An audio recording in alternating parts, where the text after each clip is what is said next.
ওইগুলো এটাই দিয়ে দাও, দিয়ে এটা ঢাকা দিয়ে দাও।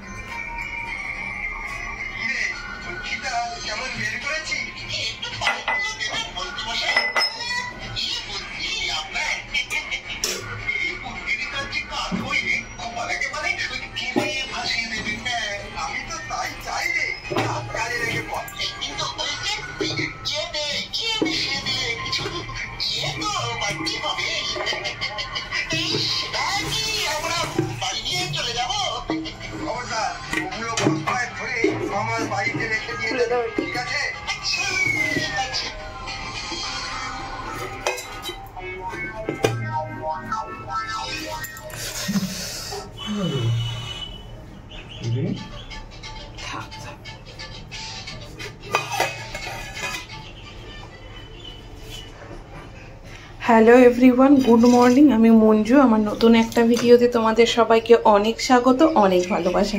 কেমন আছো তোমরা সবাই? আমিও ভালো আছি। আজকে রবিবার মানেই সারাদিন ঘরে ভালো মন্দ রান্না বান্না খাওয়া দাওয়া এই সমস্ত কিছু করেই মেয়ের সঙ্গে দিনটা কাটে। তো রবিবার মানেই মনে হয় যে একটু ভালো মন্দ খাওয়া দাওয়া করি, দিনটায় অন্য কিছু রান্না করি অন্য সব দিনের মতো। তো সেই জন্যই আজকে রবিবার যেহেতু, তো সেই জন্য আজকে জলখাবারবেলা বর ঘুগনি করছে, দেখতেই পেলে ঘুগনি বানাচ্ছে। আর আমি অলরেডি আগে পরোটাটা বানিয়ে রেখে দিয়েছি। পরোটা বানিয়ে আমি মেয়েটাকে খাওয়াতে এসেছি, পৌলমীকে। আর বরকে বলেছি যে তুমি ঘুগনিটা তৈরি করো। আর ও গোপাল ভাত শুনতে শুনতে ঘুগনি তৈরি করছে। আর তার সাথে শশাও নিয়ে নিয়েছি। দেখো একদম বরকে থালা সাজিয়ে পরোটা ঘুগনি শশা দিয়ে খেতে দিয়ে দিয়েছি, এবং আমিও খেয়ে নিয়েছি। গরম গরম খেতেই বেশি ভালো লাগে সেই জন্য। আমার বর গরম গরম সমস্ত কিছু খেতে ভালোবাসে, ও তাই ওকে সমস্ত কিছু করে দিই। আর আমি কি হয়, হাতের 5টা কাজ সারতে সারতে রান্নাঘরে নিজের খাবারটা ঠান্ডাই হয়ে যায়। তো ভাবলাম যে আজকে গরমই খেয়ে নিই, ঠান্ডা ঠান্ডা ওয়েদার আছে, যেহেতু মেঘলা মেঘলা বৃষ্টি হচ্ছে হালকা হালকা, সেই জন্য। আর আজকে রান্না করব হচ্ছে বেগুন ভাজা করব, পুঁই শাকের চচ্চড়ি করব, ঝিঙে দিয়ে কুমড়ো দিয়ে বেগুন দিয়ে আলু দিয়ে সব সবজি দিয়ে তরকারি করব। আর বর খাসির মাংস এনেছে, মাটন করব। এই আজকে রবিবার দুপুরে খাওয়া দাওয়া।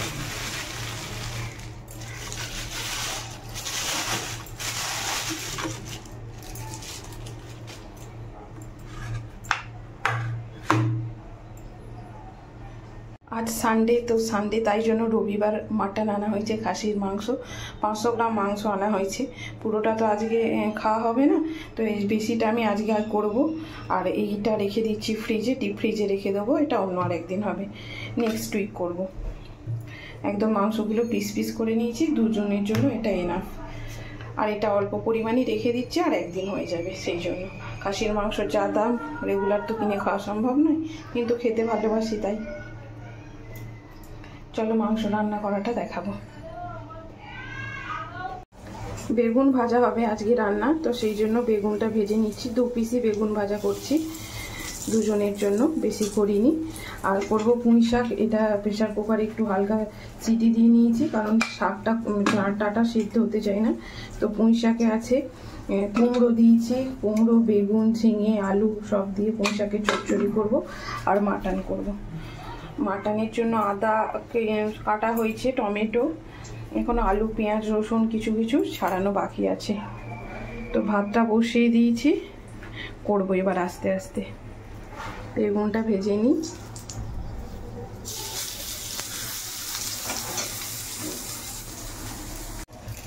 পুঁই শাক করবো, তো তার জন্য রসুন আর শুকনো লঙ্কা ফোড়ন দিয়ে দিয়েছি। এবার শাকটা দিয়ে দেবো।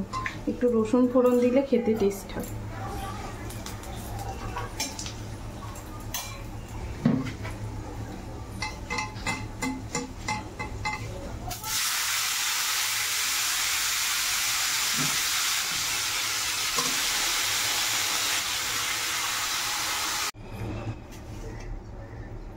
এখন পরিমাণ মতো নুন, হলুদ আর আদা সর্ষে বাটা দিয়ে দেব।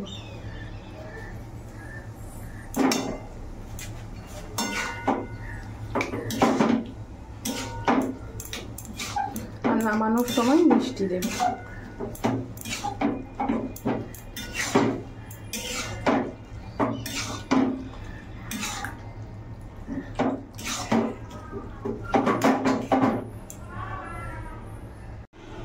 মাংসর জন্য আলু পেঁয়াজ আদা রসুন টমেটো, কাঁচা লঙ্কা সব ঠিক করে নিয়ে নিয়েছি, সব রেডি করা আছে। শাকটাও হয়ে গেছে, মশলা মিষ্টি দিয়ে দিয়েছি। এই হবে আজকে রান্না। আর এই দেখো আজকে যে ঘুগনি করেছিলাম পরোটার সাথে খাবে বলে, তার সাথে একটু মটর আর আলু রেখে দিয়েছি, সন্ধ্যেবেলা যদি ফুচকা করা হয়। ঘরে ফুচকা আনা আছে সেই জন্য। শাক অলরেডি ডান হয়ে গেছে, এখন গ্যাসটা বন্ধ করে দিলাম। একটু বসানো থাক, দিয়া থাক, তারপর একটা জায়গায় রেখে দেব।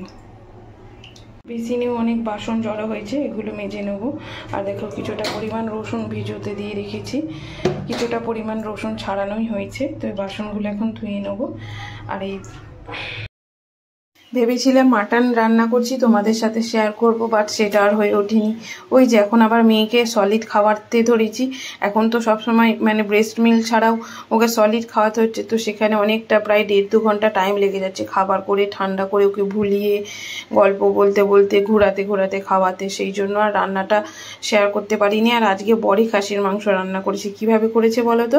ও আর কি দই আর সমস্ত পেঁয়াজ, আদা, রসুন সমস্ত মশলা দিয়ে ম্যারিনেট করে ফ্রিজের মধ্যে 1/2 ঘন্টা দিয়ে দিয়েছিল। 8 ঘন্টা পর ফ্রিজ থেকে বার করে সব কিছু একসাথে করে নিয়েছে যাতে তাড়াতাড়ি হয়।